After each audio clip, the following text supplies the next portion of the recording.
بسم الله الرحمن الرحيم. الحمد لله رب العالمين، وأشهد أن لا إله إلا الله وحده لا شريك له، وأشهد أن محمدا عبده ورسوله صلى الله وسلم عليه وعلى آله وصحبه أجمعين. أما بعد، فقد روى ابن ماجة وغيره عن أبي الدرداء رضي الله عنه قال: خرج علينا رسول الله صلى الله عليه وسلم ونحن نذكر الفقر ونتخوفه، فقال: الفقر تخافون؟ والذي نفسي بيده لتصبن عليكم الدنيا صبا حتى لا يزيغ قلب أحدكم إزاغة إلا هي، وأيم الله لقد تركتكم على مثل البيضاء ليلها ونهارها سواء. يبقى الفقر هاجسا مؤرقا وأمرا مقلقا، لا سيما عندما يبتلى العباد بابتلاءات يكون فيها نقص في الأموال والأرزاق والثمار. ففي ظل مثل هذه الابتلاءات يذكر الناس الفقر ويتباحثون كثيرا في أسباب علاجه وتخطي أزماته وتجاوز مشكلاته، ولكن الأمر كما ذكر نبينا صلى الله عليه وسلم في هذا الحديث العظيم: تركتكم على مثل البيضاء ليلها ونهارها سواء، أي أن ديننا المبارك دين عظيم فيه حل لجميع المشكلات وتجاوز لجميع الأزمات وتخط لكل المحن، فهو دين عظيم مبارك. فمن وفقه الله للأخذ بآداب الدين وهداياته وتوجيهاته وإرشاداته هدي إلى صراط مستقيم في أي محنة كانت أو أي بلية نزلت، فلا بد من فزع إلى دين الله عز وجل في المشكلات كلها والمصائب جميعها. وإذا كان التخوف لدى الناس من الفقر الذي هو قلة ذات اليد يشتد ويزداد في بعض الظروف والأحوال، إلا أن نوعا من الفقر آخر ينبغي أن تشتد العناية به بشكل أعظم وأكبر. روى ابن حبان في صحيحه عن أبي ذر رضي الله عنه قال: قال لي رسول الله صلى الله عليه وسلم: يا أبا ذر، أترى كثرة المال هو الغنى؟ قلت: نعم يا رسول الله. قال: فترى قلة المال هو الفقر؟ قلت: نعم يا رسول الله. وهذا هو المفهوم السائد للفقر لدى جميع الناس. فقال النبي عليه الصلاة والسلام: إنما الغنى غنى القلب، والفقر فقر القلب. نعم، من كان غني القلب فإنه لا يضره شيء وإن قلت ذات يده، بل لا يزال راضيا قنوعا بما قسم الله تبارك وتعالى له. ومن كان فقير القلب وإن أوتي من المال النصيب الأوفر فإنه لا يزال يرى حظه قليلا ونصيبه مبخوسا ويطلب المزيد، كما في حديث أنس بن مالك أن رسول الله صلى الله عليه وسلم قال: لو أن لابن آدم واديا من ذهب أحب أن يكون له واديان، ولن يملأ فاه إلا التراب، ويتوب الله على من تاب. رواه البخاري. ورواه أحمد وزاد: لابتغى إليهما ثالثا، أي وهلم جرا إلى ما لا نهاية له. هذا طبع في الإنسان إلا من رحم الله. وقوله ولن يملأ فاه إلا التراب، أي لا يزال حريصا على جمع الدنيا حتى يموت ويمتلئ جوفه من تراب قبره. وقد حث صلى الله عليه وسلم في تمام الحديث على التوبة، لأن الغالب أن الذي عنده طمع شديد في المال قد لا يتحرز من بيوع محرمة، وأن دواء ذلك التوبة إلى الله تبارك وتعالى. فعاد الأمر في هذه المشكلة وفي كل مشكلة إلى القلب، إصلاحا له وإقامة له على طاعة الله عز وجل، إيمانا وتوكلا ورضا وقناعة وتوبة نصوحا من كل تفريط بدر أو تقصير حصل، وغير ذلك من معاني الإيمان العظيمة وهداياته الجليلة. ومن يتأمل هدايات هذا الدين في علاج هذا المؤرق عن الفقر ومشكلته التي تتأزم بها كثير من القلوب، يرى فيه هدايات عظيمة وتوجيهات سديدة فيها صلاح للعبد، ليس في أمر دنياه فقط، بل في صلاح الدين والدنيا والآخرة، كما جمعت هذه الثلاثة في الدعاء العظيم المبارك: اللهم أصلح لي ديني الذي هو عصمة أمري، وأصلح لي دنياي التي فيها معاشي، وأصلح لي آخرتي التي فيها معادي، واجعل الحياة زيادة لي في كل خير، واجعل الموت راحة لي من كل شر. رواه مسلم. وهنا تتأكد حاجة العبد إلى اليقين بالله، وأن الأمور كلها بيد الله، وأن الرزاق جل في علاه في السماء، وفي السماء رزقكم وما توعدون. يا أيها الناس اذكروا نعمة الله عليكم هل من خالق غير الله يرزقكم أولم يروا أن الله يبسط الرزق لمن يشاء ويقدر إن في ذلك لآيات لقوم يؤمنون. أولم يعلموا أن الله يبسط الرزق لمن يشاء ويقدر إن في ذلك لآيات لقوم يؤمنون. قل إن ربي يبسط الرزق لمن يشاء ويقدر قل إن ربي يبسط الرزق لمن يشاء من عباده ويقدر له. والآيات في هذا المعنى كثيرة، فربنا جل في علاه هو القابض الباسط، الخافض الرافع، المعطي المانع، المعز المذل، الذي بيده الأمر لا شريك له. فأساس الأمور وقاعدة صلاحها إيمان صادق بالله تبارك وتعالى، وحسن توكل عليه سبحانه. وما من دابة في الأرض إلا على الله رزقها ويعلم مستقرها ومستودعها، كل في كتاب مبين. لا بد من تحقيق هذا الإيمان وإقامة هذا الأصل العظيم في القلوب، حتى يكون ذل العبد وفزعه والتجاؤه ورقه لربه سبحانه، وحينئذ لا يلتفت إلى مخلوق ولا يذل له لنيل شيء من حطام الدنيا، وإنما يكون ذله وخضوعه وانكساره لمولاه وسيده سبحانه. إن من يتوكل على الله حقا يفتح الله له من أبواب الرزق والتيسير والتوفيق من حيث يحتسب العبد ومن حيث لا يحتسب. ومن يتق الله يجعل له مخرجا ويرزقه من حيث لا يحتسب، ومن يتوكل على الله فهو حسبه. يقول نبينا صلى الله عليه وسلم: لو أنكم كنتم توكلون على الله حق توكله لرزقتم كما يرزق الطير تغدو خماصا وتروح بطانا. وفي هذا الباب العظيم حث الإسلام على العمل ورغب فيه وحض عليه. قال الله تعالى: فامشوا في مناكبها وكلوا من رزقه وإليه النشور. وقال جل وعلا: فإذا قضيت الصلاة فانتشروا في الأرض وابتغوا من فضل الله.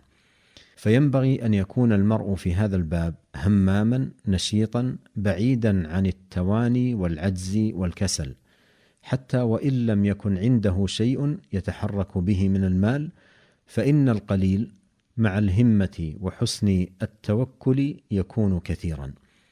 وبين عليه الصلاة والسلام أن المسألة لا تحل للرجل القوي، فقد جاءه رجلان من الأنصار يسألانه من الصدقة، فرفع بصره إليهما فإذا هما جلدين أي قويين، قال: إن شئتما أعطيتكما، ولا تحل لغني ولا لقوي مكتسب، أي أنه يستطيع أن يكتسب ببدنه.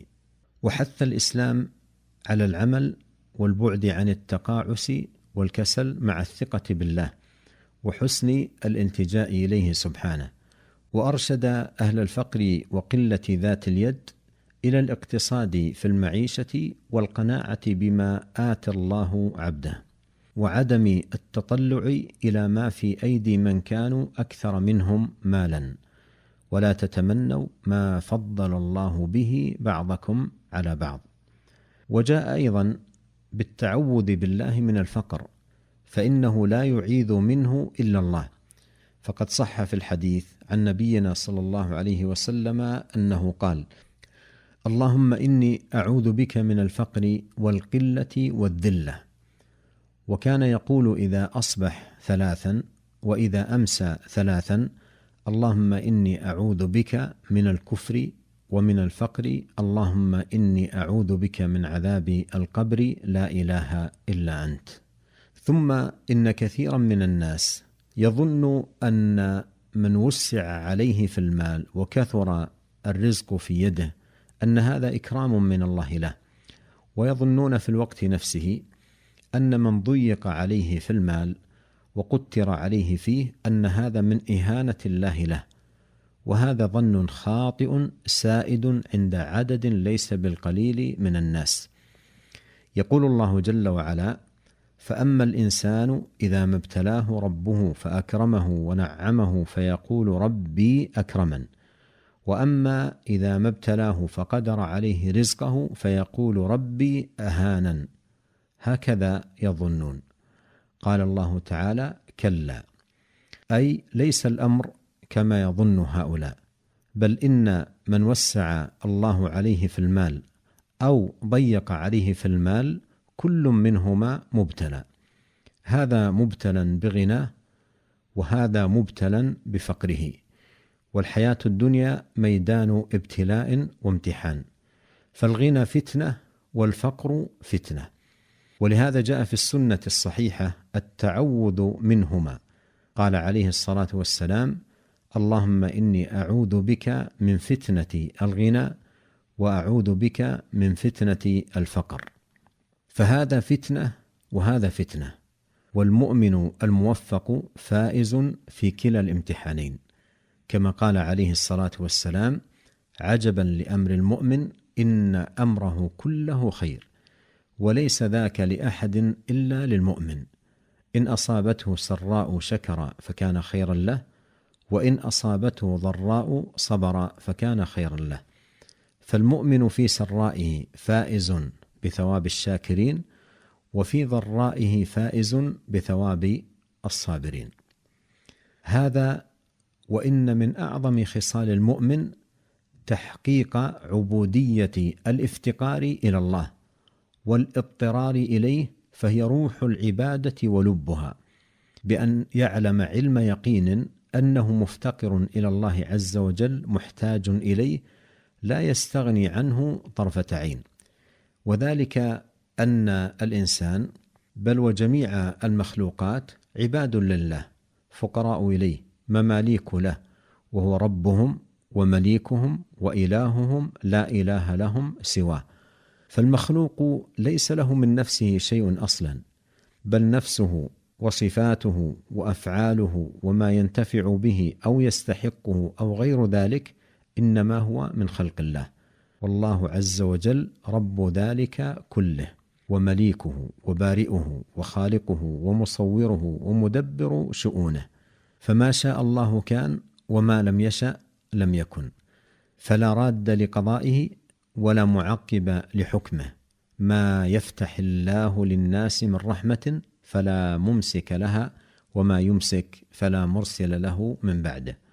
فالمخلوق فقير إلى الله محتاج إليه من كل وجه. يقول الله تعالى: يا أيها الناس أنتم الفقراء إلى الله والله هو الغني الحميد. فليس المخلوق مستغنيا بنفسه ولا بغير ربه سبحانه. وقد جاء في الحديث القدسي أن الله تبارك وتعالى يقول: يا عبادي كلكم ضال إلا من هديته فاستهدوني أهدكم، يا عبادي كلكم جائع إلا من أطعمته فاستطعموني أطعمكم، يا عبادي كلكم عار إلا من كسوته فاستكسوني أكسكم، يا عبادي إنكم تخطئون بالليل والنهار وأنا أغفر الذنوب جميعا فاستغفروني أغفر لكم.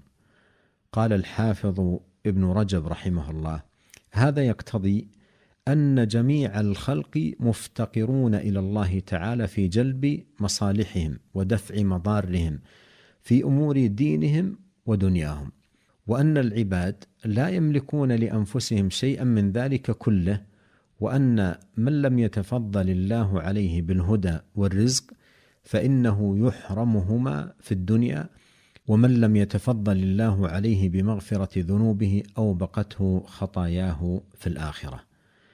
فالأمور كلها بيد الله: الهداية والعافية والرزق والصحة وغير ذلك، وما شاء سبحانه من ذلك كان، وما لم يشأ لم يكن. إنما أمره إذا أراد شيئا أن يقول له كن فيكون. إنما قولنا لشيء إذا أردناه أن نقول له كن فيكون. فعطاؤه سبحانه كلام، وعذابه كلام، فإذا أراد شيئا من عطاء أو عذاب أو غير ذلك قال له كن فيكون. فكيف يلجأ إلى سواه أو يخضع لمن دونه أو يطلب ويدعى غيره؟ ولهذا قال الله تعالى: فابتغوا عند الله الرزق واعبدوه واشكروا له. فالعبد لا بد له من رزق وهو محتاج إلى ذلك، فإذا طلب رزقه من الله صار عبدا لله فقيرا له، وإذا طلبه من مخلوق صار عبدا لذلك المخلوق فقيرا له. إن فقر المخلوق واحتياجه لربه أمر ذاتي له لا وجود له بدونه، لكن المخلوقين يتفاوتون في إدراك ذلك الافتقار أو العزوب عنه. والعبد فقير إلى الله من جهتين: من جهة العبادة ومن جهة الاستعانة، كما قال الله سبحانه: إياك نعبد وإياك نستعين. فالعبد يفتقر إلى الله من جهة أنه معبوده الذي يحبه حب إجلال وتعظيم، وقلبه لا يصلح ولا يفلح ولا يسر ولا يلتذ ولا يطيب ولا يسكن ولا يطمئن إلا بعبادة ربه والإنابة إليه. ولو حصل له كل ما يلتذ به من المخلوقات لم يطمئن ولم يسكن، إذ فيه فقر ذاتي إلى ربه من حيث هو معبوده ومحبوبه ومطلوبه، وبهذا يحصل له الفرح والسرور واللذة والنعمة والسكون والطمأنينة.